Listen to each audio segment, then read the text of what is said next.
요한복음 4장 1절부터 15절.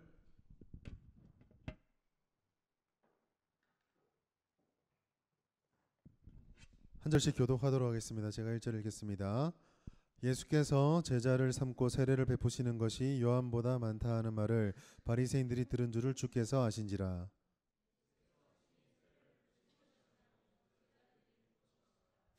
유대를 떠나사 다시 갈릴리로 가실새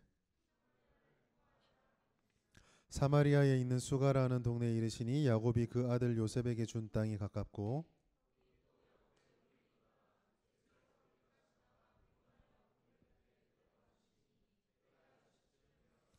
사마리아 여자 한 사람이 물을 기르러 왔음에 예수께서 물을 좀 달라 하시니 사마리아 여자가 이르되 당신은 유대인으로서 어찌하여 사마리아 여자인 나에게 물을 달라 하니까 하니 이는 유대인이 사마리아인과 상종하지 아니함이로라.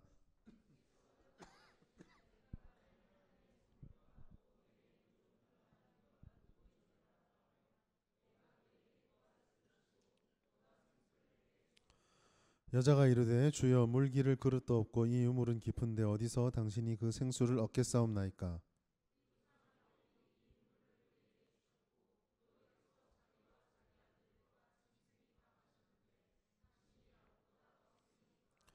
예수께서 대답하여 이르시되 이 물을 마시는 자마다 다시 목마르려니와.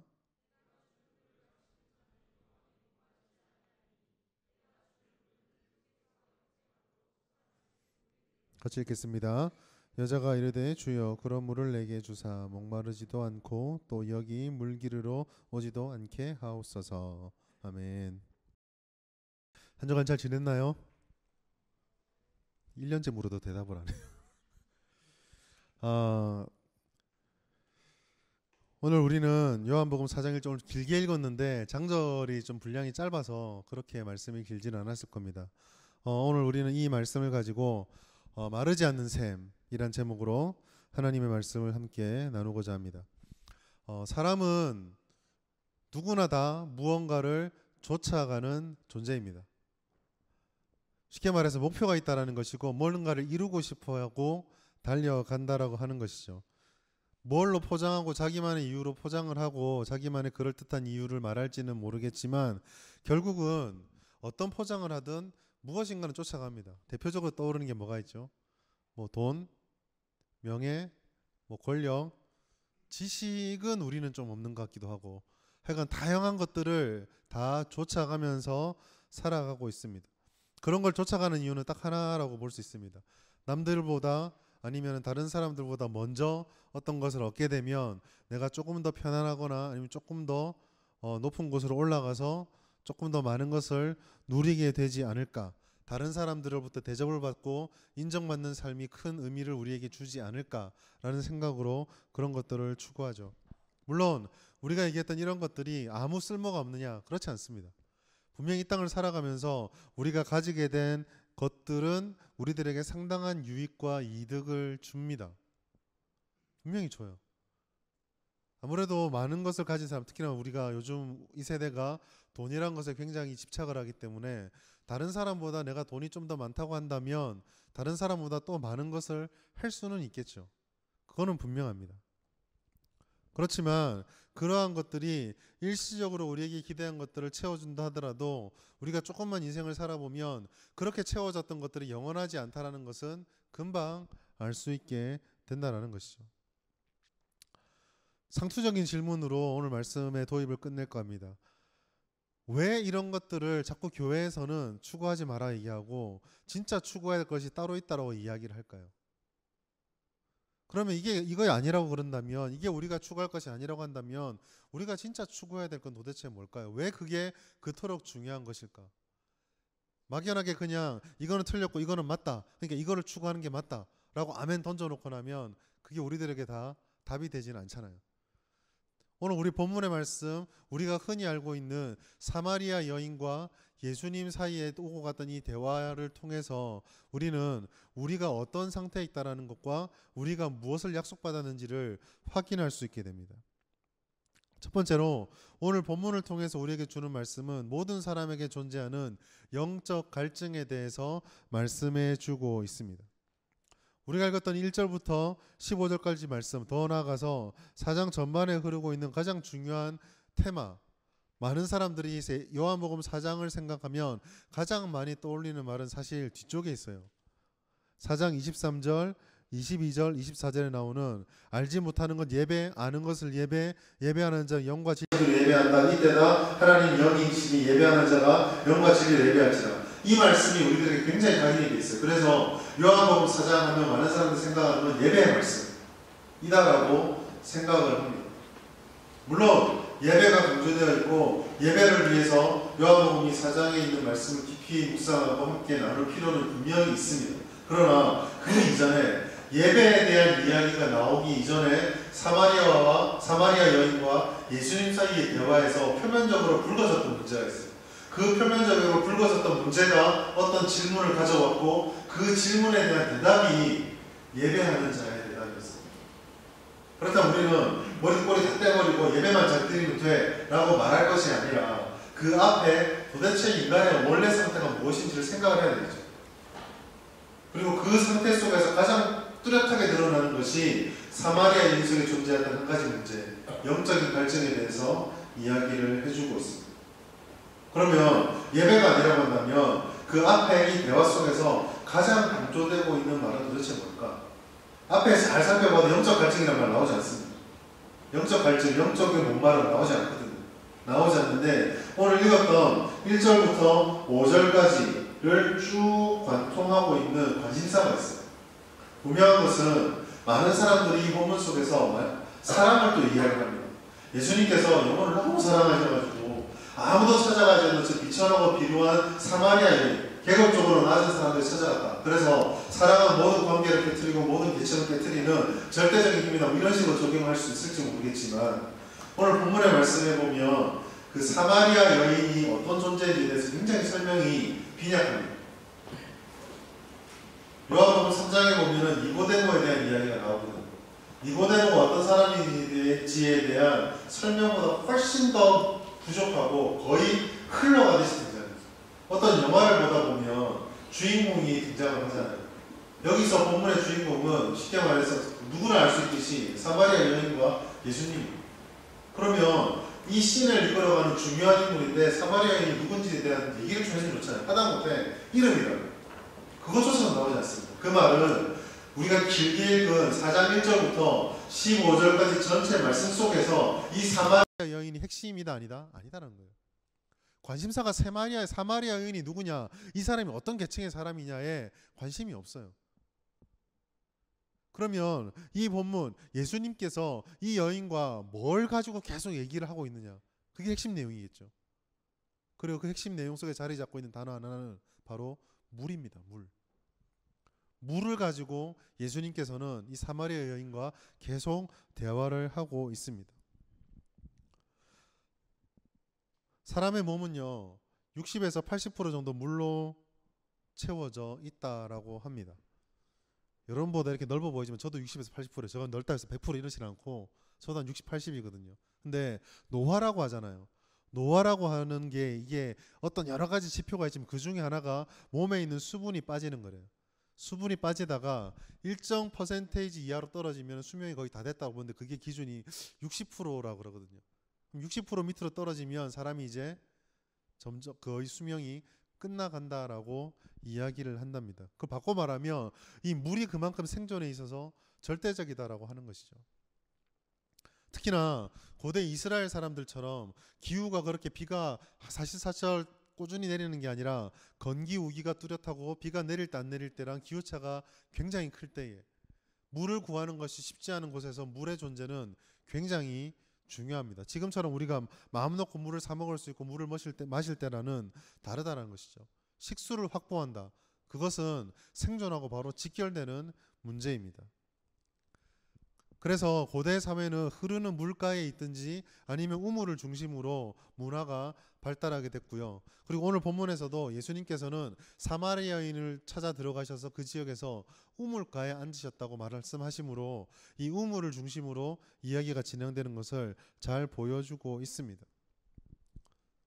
근데 잘 생각해 보세요.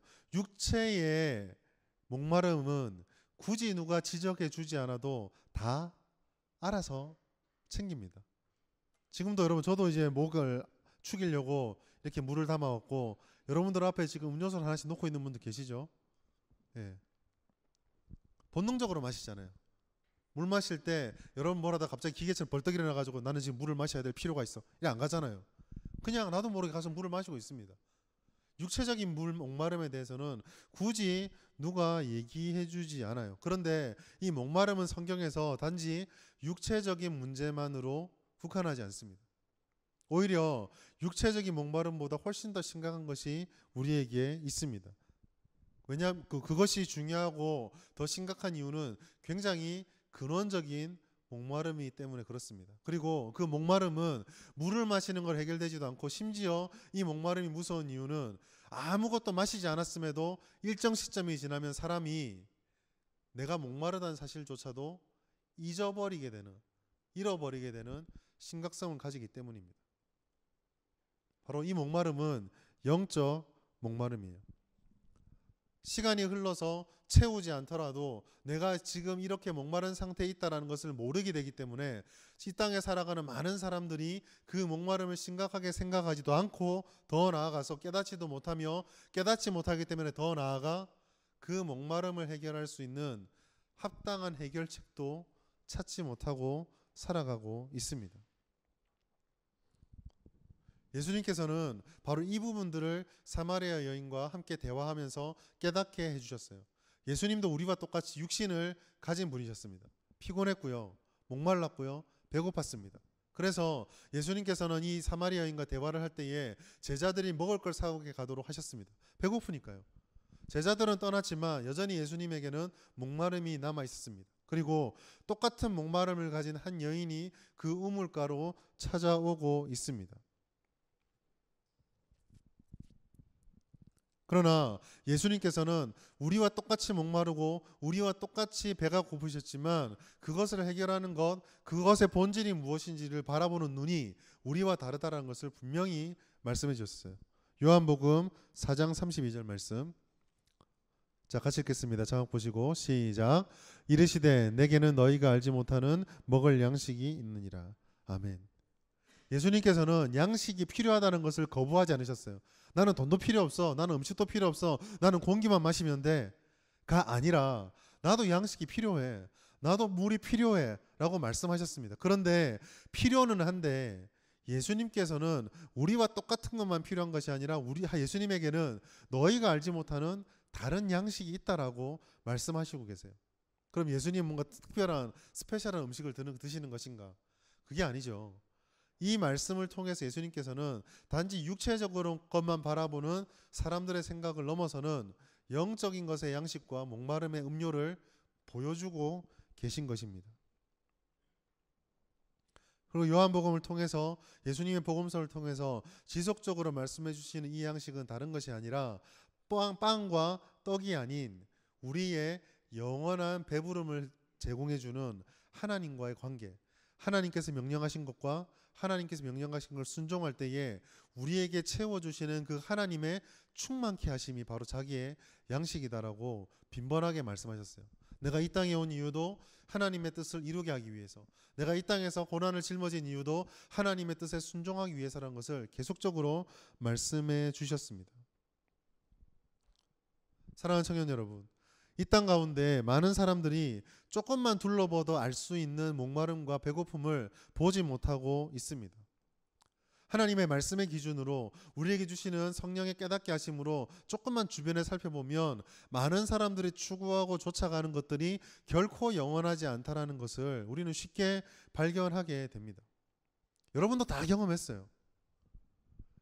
자, 조금 디모데는 미안. 조금 더 오래됐지만 우리가 19살 때로 돌아가 봅시다. 1년만 버티자. 내 인생의 봄날이 오리라. 이제 그 봄날을 기다리면서 2020년 신학기를 기다리는 우리 새내기들에게 안 됐지만 그 봄날은 등교하는 날부터 사라지게 될 거예요. 이것만 넘기면, 이것만 손에 쥐면 다 해결될 거야. 이것만 손에 쥐면 나는 더 이상 바랄 것이 없어. 라고 말했지만 그 결심이 손에 움켜쥐고 누리는 것을 불과 몇 시간 지나지 않아도 그렇지 않다는 걸 알게 된다는 거죠. 어제 그제에서 향유합 그 1박으로 MT 겸 수련회 겸 이렇게 갔다 왔습니다. 저희 성령교회 청년들 알죠? 제가 와서 여러분 게 뭘 제일 놀랬는지 먹으면서 다음 끼니 걸 준비하는 모습들 보면서 항상 놀래는데 이번에도 참 잘 먹더라고요. 어제 점심에 배가 엄청 아팠거든요. 너무 먹어가지고. 놀라운 사실은요. 어제 그 태원이 할머니 장례식장 갔는데 장례식장 가가지고 거기서 수육을 먹는 제 모습을 보면서 불과 2시간 전에 내가 분명히 배가 고파 불렀는데 지금도 여전히 저는 배가 고픕니다. 설교 전에 제가 식사를 안 하기 때문에 거의 안 하기 때문에 그럼 오늘 저녁에 뭘 먹겠죠. 아마 오늘 점심을 안 먹었으니까 상당 양을 먹을 겁니다. 내일 아침 어떨까요? 네가 인간이가 어제 그래 먹었으니까 이제 안 고프겠지. 어제 참 만족했잖아. 아니요. 먹는 거에 문제지만 우리의 삶에 똑같이 적용된다는 거예요. 내가 이 대학만 들어가면, 내가 이 직장만 들어가면, 내가 이번에 승진하고만 하면, 내가 이번에 연봉이 오르기만 한다면, 내가 저 사람과 연애를 시작할 수만 있다면, 내가 저 사람과 결혼하게 되면 모든 게 다 해결될 것 같지만 영원하지 않다라는 거예요. 일시적인 결핍을 채워줄 수는 있습니다. 사랑에 궁핍한 나의 마음을 내 남자친구, 내 여자친구, 또 결혼하면 내 배우자가 일시적으로 채워줄 수 있을지는 몰라요. 그러나 영원하진 않습니다. 많은 사람들은 결핍이 있기 때문에 움직입니다. 그걸 보충하려고 달려가죠. 채우려고 합니다. 때로는 비전이라는 이름으로 미래라는 이름으로 달려갑니다. 그리고 채워요. 그러나 그것을 채우고 나서 반드시 직면하게 되는 것은 이거로만 만족할 줄 알았던 내 마음이 점점 비워져 간다라는 공허함입니다. 왜 이렇게 됩니까? 사회가 발전을 했잖아요. 어마어마하게 발전하고 있습니다. 그러나 아무리 교육을 하고 아무리 많은 문명을 이루고 아무리 과학기술이 발전한다 하더라도 금방 그것들은 옛것이 되어버리고 말죠.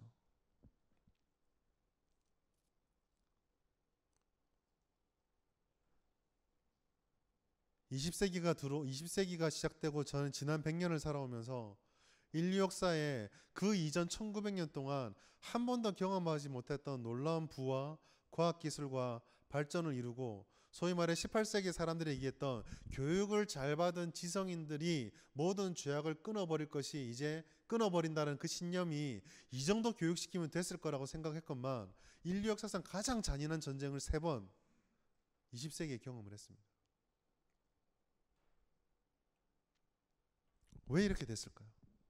그것은 그들 안에 무엇을 집어넣더라도 어떤 시도를 한다 할지라도 채워지지 않고 해결되지 않는 갈급함과 결핍과 무너짐이 있다는 것을 외면했기 때문입니다. 그걸 빼버리고 자꾸 채우려고 하니까 문제가 생기는 거죠.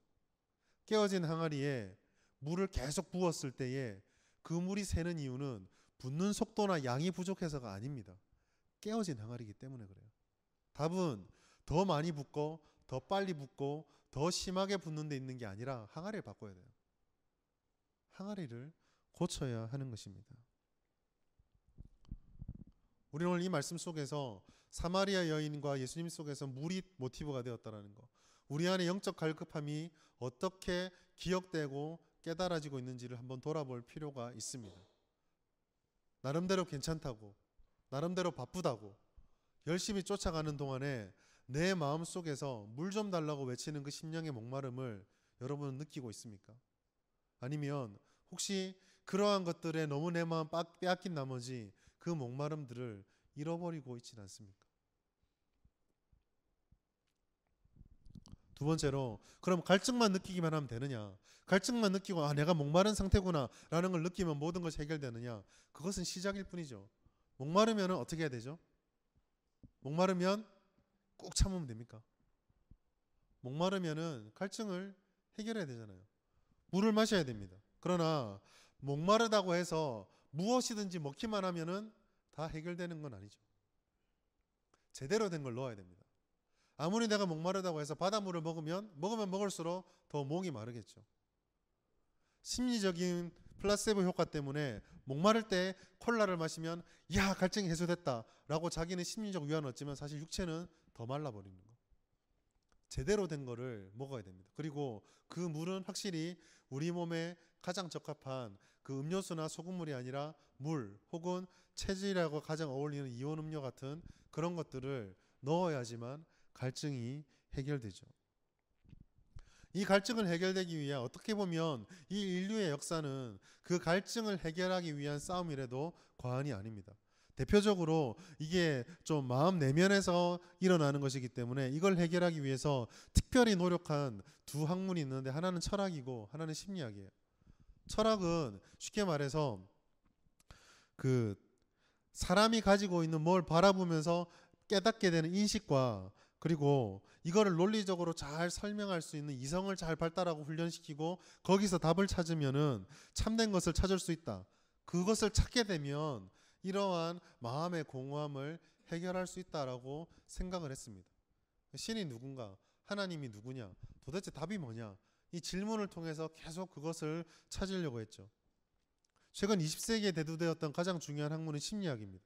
심리학은 과거의 상처가 모든 현실을 야기한다 해서 상처를 치유한다거나 아니면 위로, 안정, 아니면 관용, 단편적인 어떤 그런 것들, 상담 이런 것들을 통해서 우리 안의 내면을 다듬어 주면 그런 목마름이 해결된다라고 생각을 하였습니다. 그러한 것들이 많이 도입되고 실제로 교회에서도 많이 활용을 했거든요. 교회에서도 그런 상담 심리, 기독교 사람, 저도 이제 학교 다닐 때 목회 심리라든지 그런 걸 배우게 되는데 그런 것들의 기반은 사실 성경적인 것만 있는 게 아니라 융이라든지 뭐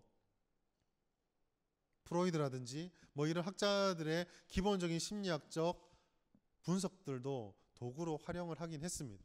그러나 이런 것들을 통해서 제가 목회를 하면서 현장에서 느끼는 것들은 과연 그러한 것들이 사람들을 일시적으로 위로하고 잡아줄지 모르나 이 문제 가장 중요한 영적인 문제들이 하나님 앞에 잡히지 않을 때는 다시 원상으로 돌아가는 모습들도 상당히 많이 발견하게 된다는 것이죠. 그런 것들을 수천 년 동안, 철학 같은 경우는 수천 년 동안, 심리학 같은 경우에도 최소한 100년 이상 질문을 던지고 답을 추구해왔지만 지금 우리가 살아가는 이 시대는요, 이 모든 것들을 다 부정하는 시대입니다. 철학은 기본적으로 진리를 찾는 학문이거든요. 뭐가 진리냐? 그러나 오늘날 철학을 관통하고 있는 사전은 두 가지로 딱 대변되는 하나는요, 포스트 모더니즘. 포스트 모더니즘은 모든 게 다 옳다 이거예요. 요거한 쌍둥이가 있습니다. 그건 바로 불가지론이에요. 모든 게 다 옳다면은 뭐가 옳은데? 모르는 거 아니야? 굳이 알 필요 뭐가 있어? 이 두 가지가 쌍둥이처럼 이 세상을 관통하고 있습니다. 그리고 이 두 생각이 지배하는 세상에서 모든 사람들이 절대로 믿지 않는 한 가지가 있어요. 이 두 가지가 사람들의 생각을 딱 사로잡으면 사람들은 이 사실을 절대 안 믿습니다. 뭐냐면은 흔들리지 않는 절대 진리가 있다는 걸 절대 믿지 않아요. 그게 오늘날 우리가 살아가는 시대입니다. 심리학은 어떻습니까? 철학도 모든 것을 알기 위해 왔지만 결국 마지막 끝에는 아무것도 없다. 이로 돌아갔는데 심리학도 어때요? 자꾸 상처를 치유하는데 오늘날 그 심리학으로 인해서 야기되어져 있는 것들은 그동안 우리가 견뎌내고 이겨내며 우리의 마음을 다져왔던 것들이 질병으로 다 바뀌면서 사람들을 무너뜨리고 있어요. 저도 구체적으로 확인 안 해봤지만 그 심리학에 관련된 병명이 있거든요. 우울증이라는 항목으로요. 책자가 제가 마지막에 들었을 때 한 이만큼이 되는 병명이 있대요. 책으로. 무슨 말입니까? 예전에 그냥 가다가 뭐 승우가 내한테 한마디 들었어요. 예배 똑바로 와. 팍 했는데 마음이 너무 상하는 거예요. 마음의 상이 기분이 안 좋습니다. 돌아가면서 얼굴 빡 찡그리고 있습니다. 옆에 있는 승현이가 물어본 건 니 와 그러는데? 그러니까 뭐 기분 너무 안 좋다. 현대 병명으로 우울증입니다. 다 병명으로 치료하다 보니까 이게 해결을 하는 게 아니라 더 깊어지고만 자꾸 넓어지는 거예요. 뭐만 하면 우울증이래요. 뭐만 하면 우울이래요. 뭐만 하면 공황장애래요. 아, 마음이 두근거려요. 공황장애야. 뭐 다 이래요. 해결이 되는 게 아니라 더 심각해지고 더 깊어만지고 더 복잡해지고만 있는 거죠. 물론 오해하지 마시기 바래요. 제가 지금 여기서 이렇게 얘기한다고 철학은 끝난 학문이다. 배울 필요 없어. 심리학은 쓰레기통에 가야 돼. 심리학자들은 다 필요 없어. 그 얘기를 하는 게 아니에요. 저는 심리학이 굉장히 중요하다 생각합니다. 철학도 제가 되게 관심 있는 학문 중에 하나예요. 그렇지만 그런 것들이 세상에서 말하는 대로 왔을 때에 답을 못 주고 있다는 거죠. 잘못된 바닷물이고 잘못된 콜라였다는 거예요. 일시적으로 먹으면서 뭘 먹은 것 같았지만 해결이 되지 않았다라는 것입니다. 예수님과 만난 사마리아 여인, 이 여인에게도 똑같은 현상이 나타나고 있었어요. 여인이 물을 떠러 온 시간은 6시, 이스라엘 시간으로, 우리 시간으로 말하면 정오입니다. 대체로 이 시간에는요, 그 이스라엘이 속해 있는 지중해성 기후가 있는 그 지역은요, 사람이 일하지 않은 시기예요. 더워서요. 너무 힘들고 덥기 때문에 그 시기에는 대부분 낮잠을 자거나 실내에서 할 수 있는 활동을 중심으로 일을 하게 됩니다. 그런데 여인은 사람들의 눈을 피해서 보편적으로 사람들이 오지 않는 그 시간을 자기가 물드는 시간으로 선택했습니다. 왜냐하면 사람들의 눈을 피하기 위해서요. 우리가 이미 잘 알다시피 여인은 그 사람들에게 윤리적으로 문제가 있다라는 이야기를 듣고 사람들이 좋아하지 않는 사람, 그리고 사람들이 자기를 가식거리로 삼아서 씹는 사람이었어요. 그래서 사람들하고 부딪히기 싫어했습니다. 그것뿐만 아니라 이 여인이 얼마나 그거를 싫어했냐면요, 이 정오의 시간에 물을 뜬다는 거 더위뿐만 아니라 또 한 가지 문제가 있는데, 그 유대인들의 그 땅에는 바람이 불면 모래가 많이 날리잖아요. 모래가 많이 날리기 때문에 일반적으로 우물을 돌로 막아 놓습니다.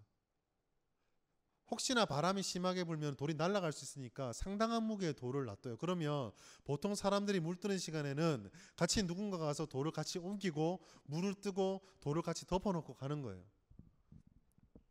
정오에 온다는 말은 이 돌을 자기 혼자 죽을 똥 살똥 모르고 옮겨야 되고, 그 힘 다 빼놓고 물 겨우 깃고 나면은 다시 한 번 쉬고 나서 죽을 똥 살똥 모르게 뚜껑을 덮어놔야 갈 수 있는 시간이라는 거예요.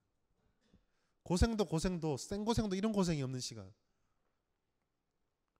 그런데도 이 여인이 그 시간에 물을 뜨는 것을 선택합니다.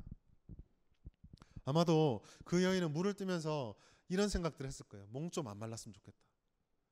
집에 있는 저놈의 인간은 왜 저리 밥 안 차서 맨날 물을 여기서 먹냐. 우리 집에 우물이 있으면 얼마나 좋을까. 뭐 이런 다양한 생각들을 했을 겁니다. 그러나 무엇이 되었던 결국 이 우물은 한시적이에요. 아무리 많이 떠봤자, 한 사람이 떠봤자 얼마나 뜨겠습니까? 먹고 마시고 쓰면은 결국 돌아갈 수밖에, 돌이킬 수 없, 다시 물이 사라져 버리고 마는 것이죠.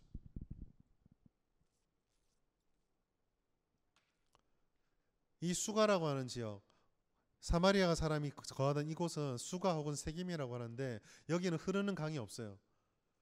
무조건 우물 아니면 물이 없는 곳입니다. 그러니까 이러지도 못하고 저러지도 못하는, 갈증이 나지만 피할 길은 없고, 피할 길이 없어서 오면은 어려운 일을 겪어야 되는 그런 상황이었습니다. 무한 고통, 무한 반복이죠. 자, 이처럼 힘든 시간에 어렵게 물을 뜰러 이 여인이 터벅터벅 오면서 얼마나 기분이 나빴을까요? 힘든 걸 예정하고 힘든 일이 앞에 기다리는데 기분 좋지 않잖아요. 그런데 왔는데 우물교에 웬 남자가 하나 있습니다. 빼짝 마르고, 몰라 빼짝 말랐는지 하여간 분명한 거는 별로 호감형은 아니에요. 성경에 보면 예수님을 향해서 뭐라고 말하고 있습니까? 저는 사람이 흠모할 것이 아무것도 없다라 했거든요. 근데 앉아서 그냥 가만히 있으면 좋겠는데, 아니 가만히 있다가 못해서 물 깃는 걸 도와주긴 하면 좋은데 갑자기 딱 보더니만 합니다. 물 좀 더. 기분이 이까지 나빠. 집에도 지금 물 달라고 기다리는 남자 하나 있는데, 그걸 무릅쓰고 와가지고 겨우겨우 삭히면서 왔는데, 그 우물 곁에서 별로 도움도 안 될 것 같은 사람이 물 좀 달라고 한마디 하는 거예요.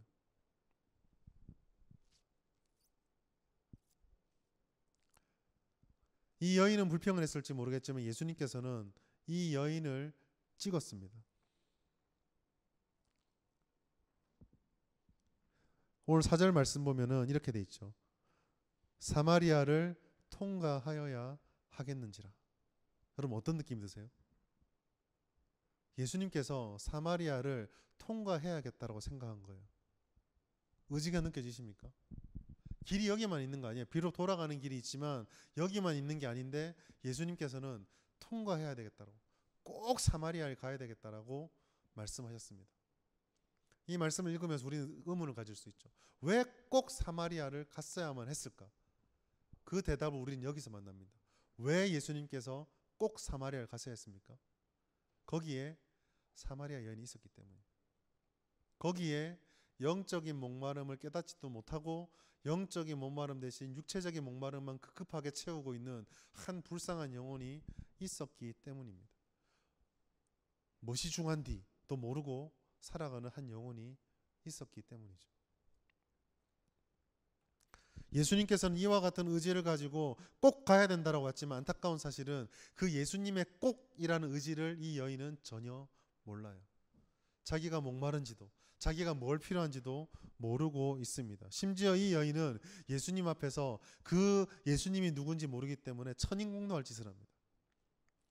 오늘 우리가 보면은 예수님께서 물 좀 달라 할 때 여인이 했던 말은 우리 성경은 되게 정중하고 되게 예절 바르게 적혀 있는 것 같습니다. 그런데 예절 바르게 주여라고 시작하기 때문에 이 말씀 보면은 뭐 예절 바른 얘기처럼 보일지 모르겠는데 읽다 보면 좀 이상해요. 볼까요?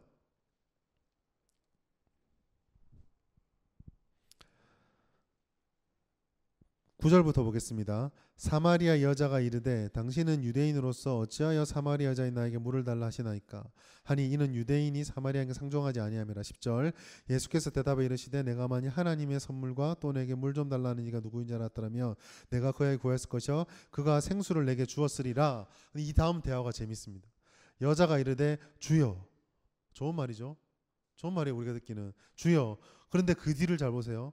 물기를 그릇도 없고 이 우물은 깊은데 당신이 그 생수를 얻겠사옵나이까?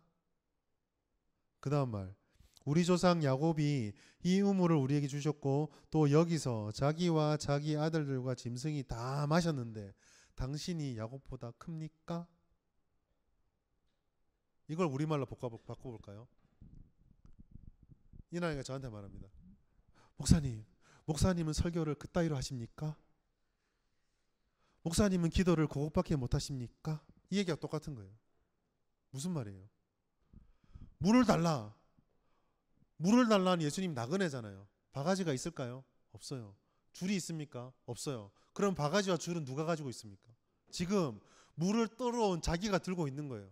누가 봐도 예수님 물을 길어주지 않으면 못 먹어요. 그러면 주여 말해놓고 자기가 떠주든지 해야 될 거 아니에요. 도구 들고 뭐랍니까? 도구는 내한테 있는데 네가 물 뜰 수 있니? 왜 나한테 그 얘기를 하니? 지금 그 얘기를 하고 있는 거예요. 예수님 앞에서 영적 목마름을 보고 말해주는데도 불구하고 이 여인은 그걸 안다 모른다? 전혀 깨닫지 못하고 있어요. 하나 아는 거는 지금 내 기분 나쁘다 이거예요. 지금 나는 네 말 들어줄 그 여력도 없다. 뭐 유대인 나부랭이가 와가지고 지금 우리한테 뭘 잘했다고 와서 물 달라 그러냐. 유대인과 사마리아인은 되게 원수거든요. 예수님 시절 이전에 유대인들이 와서 사마리아 땅에 들어와서 그 사람들의 성전을 회파하고 그 사람들을 혼혈족이라 해가지고 되게 핍박을 많이 하고 개취급을 했어요. 사마리아인들 그래서 유대인들의 상종을 안 해요. 되게 원수 취급하는 사이란 말이에요. 근데 와가지고 물 달라 그래요. 안 뜨기는 기분 나쁜데 유대인들이 좋은 말 안 나가겠죠.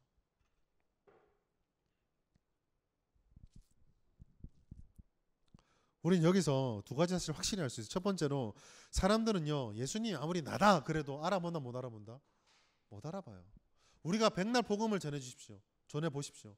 그것이 생명의 말씀임을 아무리 전해줘도 사람들이 알아들을까요? 사람의 지성으로는 결코 이해하지 못해요. 우리에게 영적인 목마름이 있습니다. 사람들은 그리스도가 아니고서는 채워지지 않는 하나님의 빈자리가 있습니다. 백날 얘기해줘도 사람들의 지성과 이 머리로는 이해하지 못합니다. 우리가 하나님의 사랑을 전해줘도 그 사랑을 곧이곧대로 받아들이지 못해요. 교회가 많은 봉사활동을 하고 많은 기부를 하고 어려운 이웃을 많이 돕습니다. 부정하지 못하죠. 부정하지 못하니까 그 다음 사람들이 하는 말이 뭡니까? 저 전도할러 저런데. 대묻고 싶어. 그럼 전도를 하려고 뭐 좋은 일 해봤냐고요. 아무리 좋은 것을 주어도 그것이 생명의 복음과 영적으로 가장 소중한 걸 주어도 육적인 사람들은 그걸 깨달을 능력이 없어요. 많은 사람들이 얘기합니다. 예수님을 눈앞에 데려다 놔봐라. 내가 그럼 예수님 믿을게. 사마리아인이 말합니다. 나는 데려다 놔도 모르겠던데. 이게 사람이에요. 몰라요. 보면 안다고요. 기적이 나면 본다고요. 절대 말씀, 천만의 말씀입니다. 사람은 예수님을 못 알아봅니다.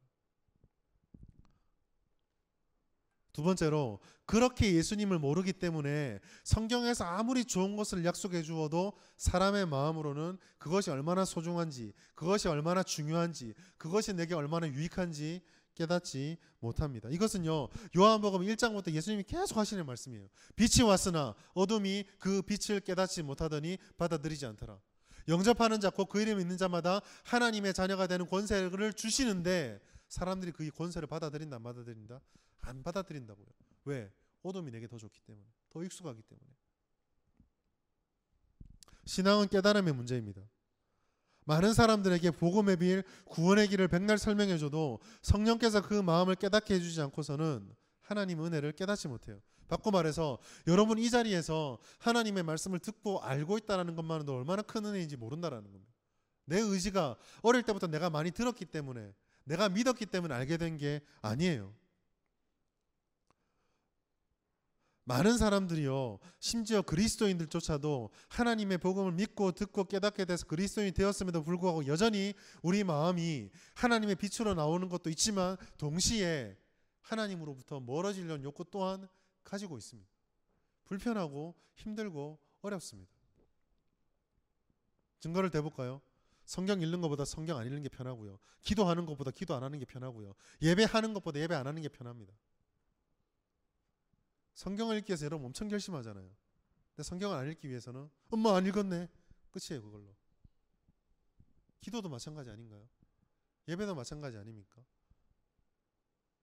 하나님 앞에 고쳐야 될 내 자신의 습성들을 고치기 위해서는 이를 깨물고 고쳐놔도 금방 넘어지지만 하나님이 싫어하는 것을 쫓아가는 데는 어찌 그냐 빠른지요. 가르쳐주지 않아도. 저는 저희 아이들이 싸우는 법을 가르쳐 준 적이 없어요. 놀리는 법.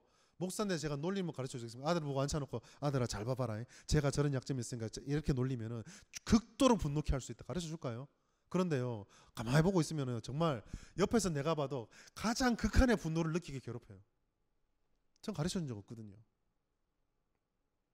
사람의 본성입니다.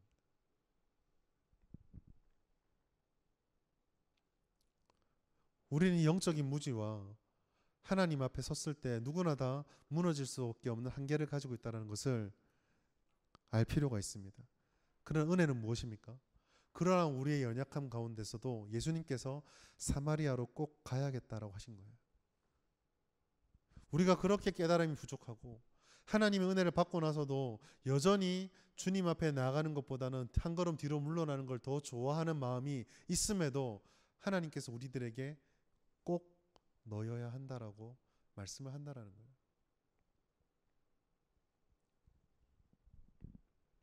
그 하나님께서 우리들에게 마르지 않는 샘을 약속하고 있습니다.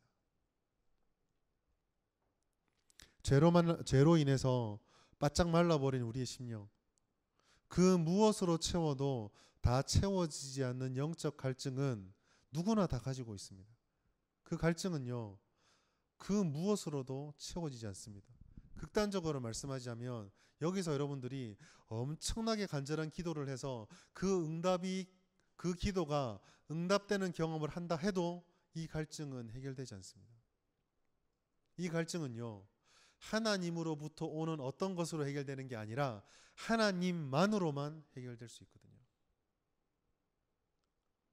다니엘의 세 친구들이 고백했던 것처럼 그리 아니하실지라도 내가 주로 인하여 주님을 배반하지 않겠습니다.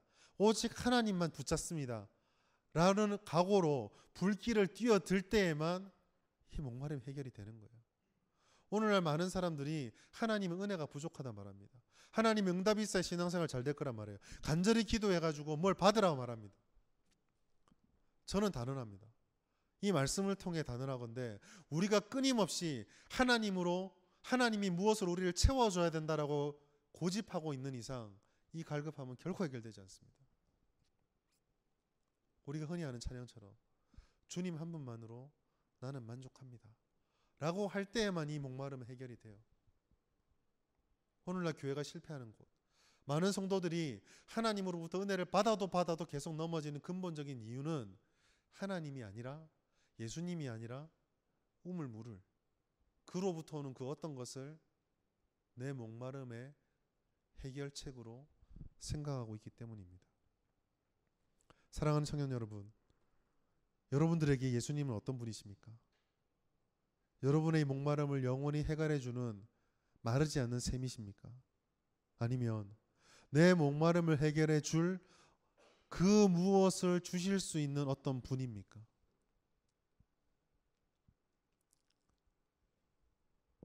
집 앞에 정수기를 두고, 집에 정수기를 놔두고 밖에 나가서 물 사 먹으려고, 음료수 사 먹으려고 뛰어다니는 행동을 그만해야 합니다. 오늘 여러분들이 이 하나님의 은혜를 듣고 깨닫게 되길 바라요. 열심히 공부하고 열심히 우리의 청년의 때를 살아가며 아직까지 백지부터 시작하는 여러분들에게 무언가를 쌓아야 되고 조금 더 달려가야 된다는 것은 그 어려움을 모르는 바가 아닙니다. 그렇게 하셔야 합니다. 열심히 사셔야 해요. 그러나 그것이 여러분의 주인이 되게 해서는 안 됩니다. 여러분의 주인, 여러분의 목마름을 해결할 수 있는 그 무엇은 전부 하나님밖에 없습니다. 그 하나님으로 인하여 영원히 마르지 않는 샘으로 여러분 채워지시고 그 목마름 가운데, 목마름이 해결된 가운데 여러분에게 주어진 모든 것들을 감사하며 누릴 수 있는 그런 청년부, 이 한 해 동안, 이 매일의 삶 동안 그 하나님의 목마름을 해결해 주시는 음료수로 충만할 수 있는 우리 모두 청년부가 될 수 있기를 주님의 이름으로 축복합니다.